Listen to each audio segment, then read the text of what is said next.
I wanted to ask if you could expand on some of the phone hacking technology that you touched on earlier, particularly Pegasus, which helped the Saudis hack Jamal Khashoggi's phone, and has been sold to other countries and regimes across the globe. And I also know that they had a different firm, I believe, an Israeli surveillance firm that sold to Putin, and that he's been using it against his opponents for a long period of time. But just what are these groups? What are these companies? What is their utility?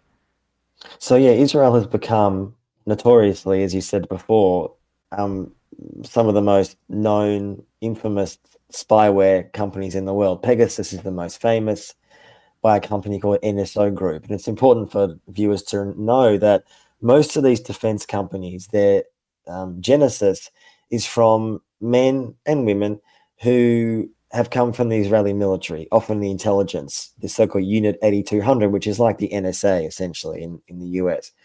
So they've spent years and years and years working and honing their skills and tools and technologies on Palestinians, which they then take to the private sector.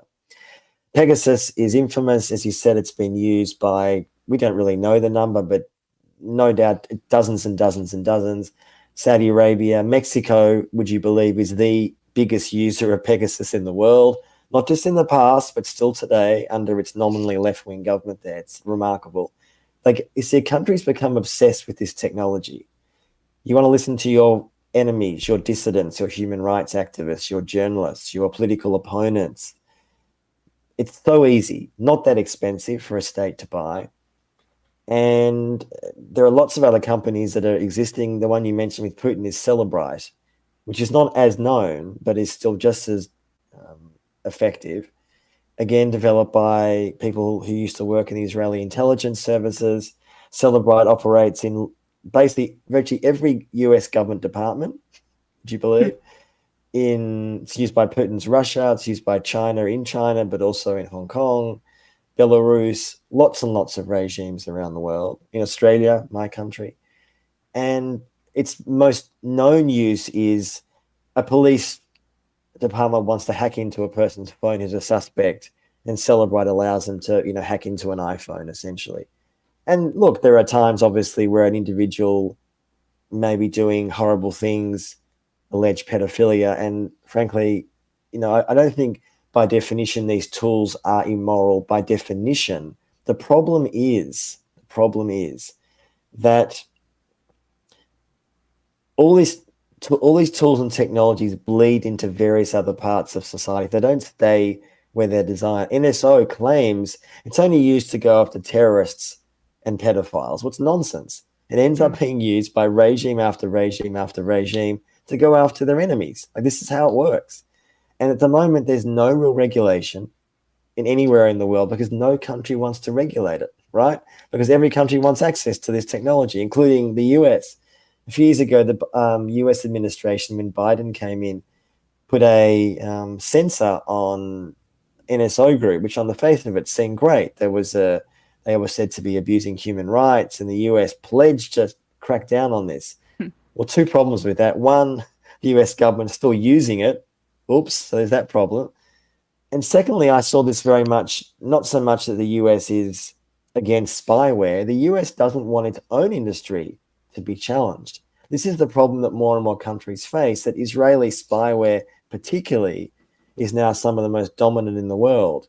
And the US wants to see itself as the self-described global hegemon as beyond reproach, right? So if any other country like Israel, even though Israel is a friend, nominally, and I say this in the book, right, that Israel and America have a weird relationship. They're close, they're intimate, they love each other, sort of. They also don't really trust each other. Every day, the NSA has roughly 400 Hebrew speakers spying on Israel.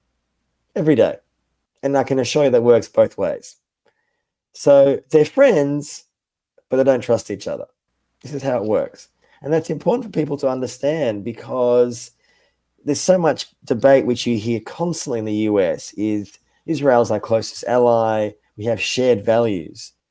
I just heard it again this week. Sorry, what are these shared values? Shared values of what?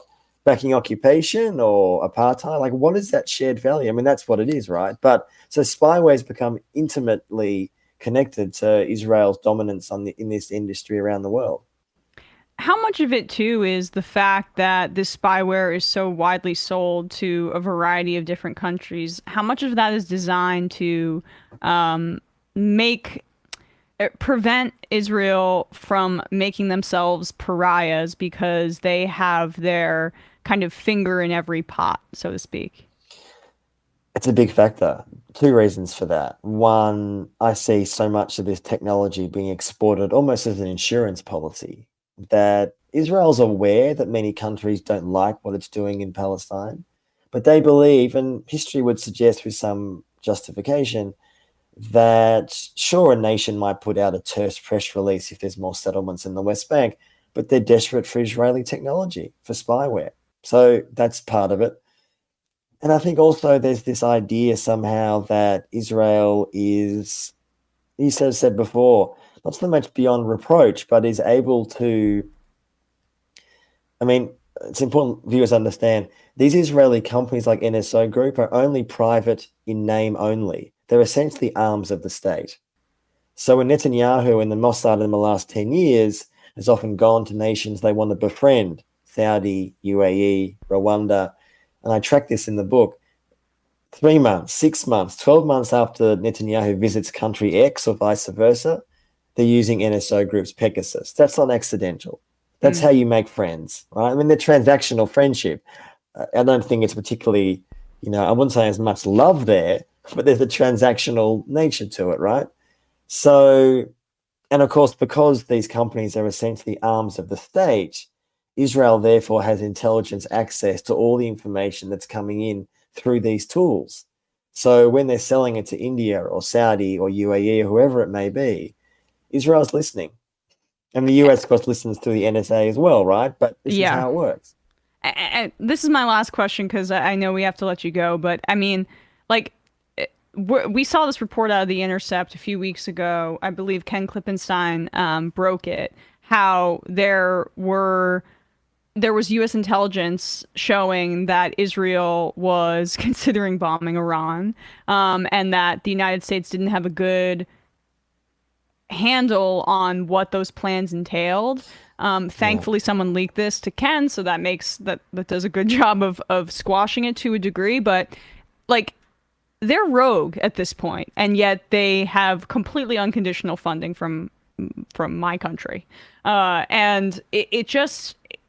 How have you observed you've been a journalist and writer for many years now, this emboldening of Israel through their now lucrative technological firms and weapons industry, and the fact that there is seemingly no tangible recourse outside of criticism from lefties like myself for the apartheid and the occupation?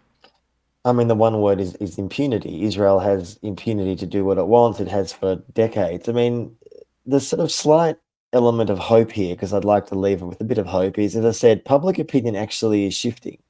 As I said before, Democratic voters, the majority now support Palestinians over Israel.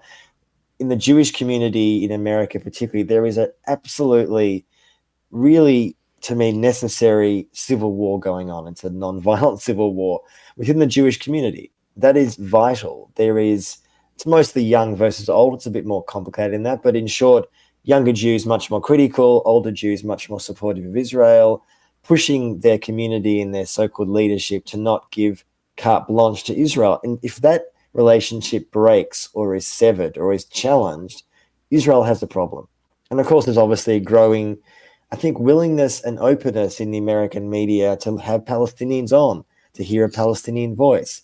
Social media, which I talk about in the book, how it's often been censored by Israel and Israeli-affiliated organizations, is providing, despite all that censorship, still an unfiltered reality. You go onto people's, with Facebook, Twitter, whatever it may be, people can see the reality of occupation. You can't really control that. It is what it is. People can see it. And I think that does contribute to a growing shift in public opinion.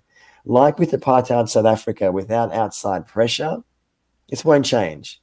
You know, Israeli Jews won't wake up one day and say, this occupation is pretty awful. Of course, there are Israeli Jews, some of them who oppose it. Obviously, there are. But they're very small. And in fact, the young Jewish population in Israel, in fact, are getting more right-wing, not more left-wing. So without outside pressure, which I think is slowly starting to happen, despite the massive, almost insurance policy over weapons, there is some hope. We have to have some hope.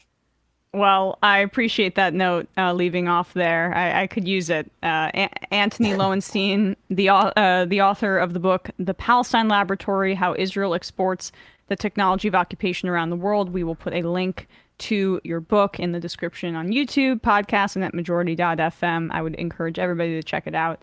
Antony, thanks so much for your time today. Really appreciate it. Thanks for having me. Appreciate it.